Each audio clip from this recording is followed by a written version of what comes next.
Hello world of YouTube and welcome to another episode of ARC, the show where I get to be an asshole reviewing comics. And this year's Halloween special sees us going back into the midst of a fight against Dracula. But unlike last year, where we had a big one-off where Doctor Strange fought Dracula, instead we have a twofer where Blade, the vampire hunter, jumps into the fray and fights the Lord of Darkness. This two-issue pairing was written by Ian Edgington and had penciling by Douglas H. Wheatley and ink by Chris Ivey on both and Steve Moncuse in the second one as well. And these are early issues within Blade's run in the 90s, issues 2 and 3 respectively. I don't have issue 1. I'd actually like to find issue 1 to read the lead into these. While I expected this to be a bit more packed with action, these two issues actually seemingly set up more Blade as a character, which I honestly don't mind. There's a lot of moments in these two issues that I really enjoy. It's a lot more about presentation and tone setting than much of anything else. And this issue starts with this vampire, Aaron Thorne, who was in the first issue apparently, given his guardian angel was also in it. It starts out, Thorne's out for blood, as you are when you're a vampire. And it also sets up Blade a little more in the world. You get to see his living quarters before he's visited by Bible John, who is back after setting him out in the first issue to take care of some business. Who tells him, hey, there's a war coming, and I kind of need you to be a part of this. You know, there's images of, like, bloodshed and the apocalypse, basically. And Dracula's at the head of it all. And he needs Blade to stop it. There's also this subplot that starts off with this news reporter going out to a club. And that club happens to be the Body Hammer, which is full of zombies and the undead. I like the art style in this a lot, actually. I think that the art style across these two issues is really striking. It's really eye-catching. It's got some horrifying moments, like when the big reveal of Dracula happens. After Bible John and Blade get in a fight in the club, there's a really good reveal of Dracula. Again, just looks really striking. He's got a really classic look to him. The girl is now an undead lady. She's now one of Dracula's own minions. But I just like the art style in this. It's very 90s, but in a way that's really striking. But this whole first part, there's a fight that happens, for sure, against Blade and Dracula, and Blade gets his ass kicked. And I appreciate that. I don't know, it sets up really well. You know, it's a lot of misdirection, especially if you're reading this not knowing anything about Blade. I think that it has a good dramatic climax, especially because at the end of the issue, Dracula's about to take a big old chunk out of Blade here. And to people who don't know Blade, they're like, oh my god, what the fuck? And it's even funnier in the second issue if you do know Blade, because you're like, oh my god, why the fuck? What does Dracula think he's going to accomplish biting into Blade? Because this does a great job after he bites Blade of showing that he is not a mortal man. He is more than mortal. He is more human than human.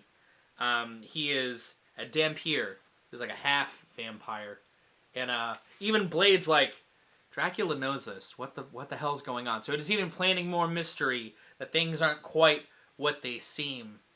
This whole second issue, after round 1, is mostly talking about Blade's backstory, along with having a Woody Harrelson ad. You know, Angel comes and confronts Blade, tells him that Thorne needs his help to fight Dracula. There's also a moment where Dracula goes for Bible John, since he can't go for Blade. And he looks pretty horrifying there. And you see these crosses on Bible John's arm. I think that's a really striking visual. You know, it gives a little backstory about Bible John as well. Sets him up as a character that Blade ends up hanging out with for a while. This comic, it's very stylish. It's very stylish in a way that I really, really enjoy.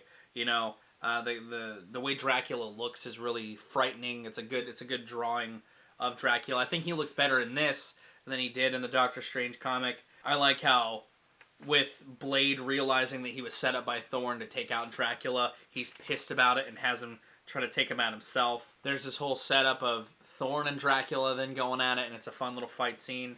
You know, it's again, the stakes are pretty low, it feels like, in this battle, especially by the end of it when you realize it's just kind of warming up something. But it's still an entertaining read. You know, there's a lot of action, there's some intrigue, there's some mystery planted, and it entices me to want to read more of Blade's 90s run, to be honest, because I really liked these two comics. I just really like the character design, the art style, how dark the shadows look. Like, it's just a really striking comic to read, in my opinion. Again, not as substantive, the stakes don't feel as high as they did in the Doctor Strange one, and I enjoyed the overall fights in the Doctor Strange one more, but I do like the action in this, and I like the conclusion that it comes to, the fun solution to the problem that Blade finds, you know, before everything sort of dissolves away and Dracula escapes, only declaring that he will be back and a war will be waged on the denizens of New York City.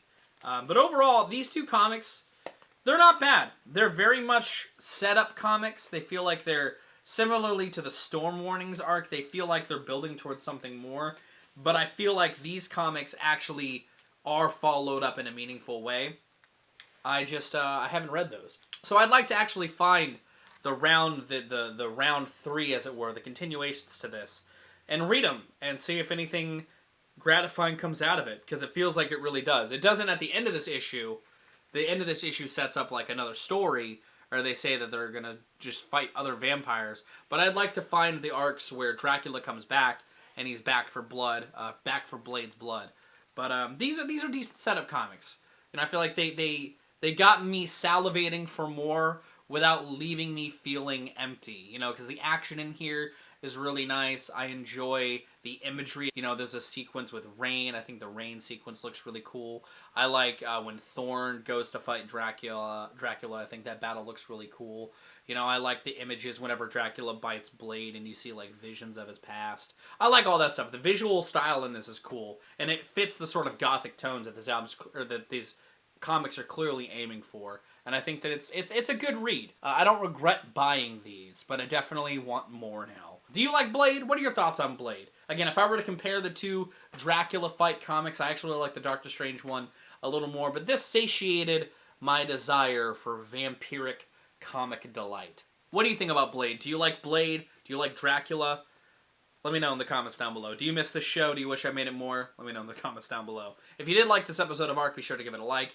If you want to see more of my music, gaming, and general nerdy content, be sure to subscribe. Special thanks to my patrons if you want to join the ranks to get early access to content, exclusive content, or to help drive the community. It's linked in the description. I'm going to get out of here, though. Thank you again so very much for watching. You guys have good days, lives, and situations, and I'll see you another day.